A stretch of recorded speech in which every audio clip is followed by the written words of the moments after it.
Yang pertama kita bahas adalah latar belakang berdirinya Kesultanan Banten. Kesultanan Banten berdiri pada abad ke-16, bermula dari runtuhnya kerajaan Sunda akibat serangan pasukan Islam dari Demak dan juga Cirebon. Wilayah Banten yang sebelumnya merupakan pelabuhan penting kerajaan Sunda, kemudian dikuasai oleh pasukan yang dipimpin oleh Syarif Hidayatullah atau Sunan Gunung Jati, dan putranya Maulana Hasanuddin. Letak Banten yang sangat strategis di jalur perdagangan internasional atau Selat Sunda menjadikannya cepat berkembang menjadi pusat perdagangan dan penyebaran agama Islam. Banyak pedagang dari Arab, Gujarat, dan China datang ke Banten sehingga memperkuat ekonomi sekaligus penyebaran Islam. Berikut daftar sultan yang pernah memerintah Kesultanan Banten. Ada sekitar 15 sultan, tapi kali ini aku bakal ngebahas 3 sultan besar yang pernah menjabat di Kesultanan Banten. Yang pertama adalah Sultan Maulana Hasanuddin, pendiri Kesultanan Banten yang berjasa menyebarkan Islam dan membangun dasar pemerintahan. Yang kedua adalah Sultan Ageng Tirtayasa, raja terbesar Banten yang membawa kesultanan mencapai puncak kejayaan. Ia memperkuat perdagangan, membangun hubungan internasional, dan menentang VOC. Yang terakhir adalah Sultan Haji, putra Sultan Ageng yang justru bekerja sama dengan VOC.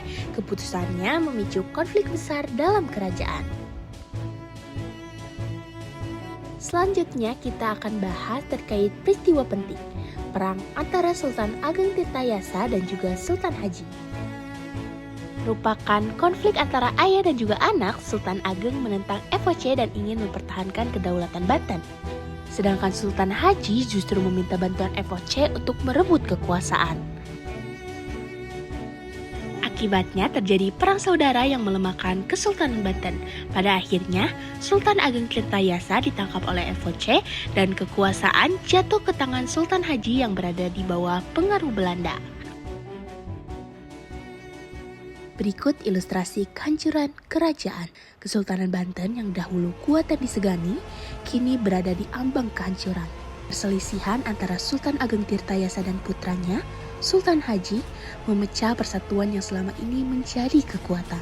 Perang saudara pun pecah, kekuatan melemah, rakyat terpecah, dan kestabilan kerajaan runtuh. Di tengah kekacauan itu, VOC datang mengambil kesempatan dengan mendukung Sultan Haji. Belanda perlahan menguasai Banten. Kedaulatan yang dulu tegak kini jatuh ke tangan asing.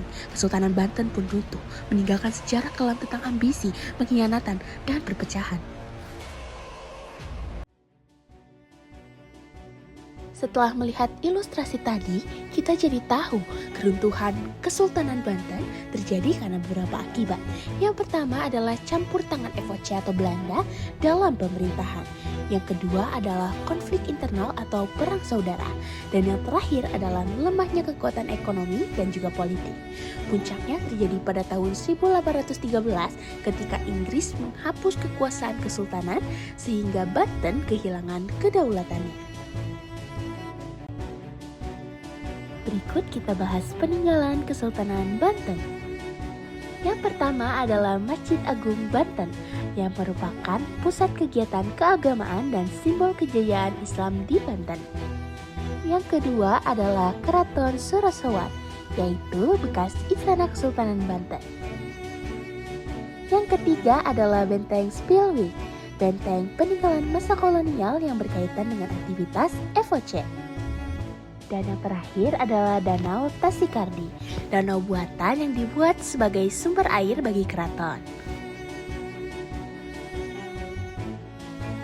Kesimpulan yang dapat kita ambil dari video pembelajaran ini adalah Kesultanan Banten merupakan salah satu kerajaan Islam penting di Indonesia yang berkembang pesat karena letaknya strategis dalam jalur perdagangan. Di bawah Sultan Ageng Tirtayasa, Banten mencapai masa kejayaan. Namun, konflik internal dan campur tangan asing menyebabkan kemunduran hingga akhirnya runtuh. Peninggalan menjadi bukti sejarah kerajaan Banten di masa lalu. Terima kasih bagi teman-teman semua yang sudah menonton video pembelajaran pada hari ini. Semoga ilmu yang disampaikan bermanfaat bagi kita semua. Dadah!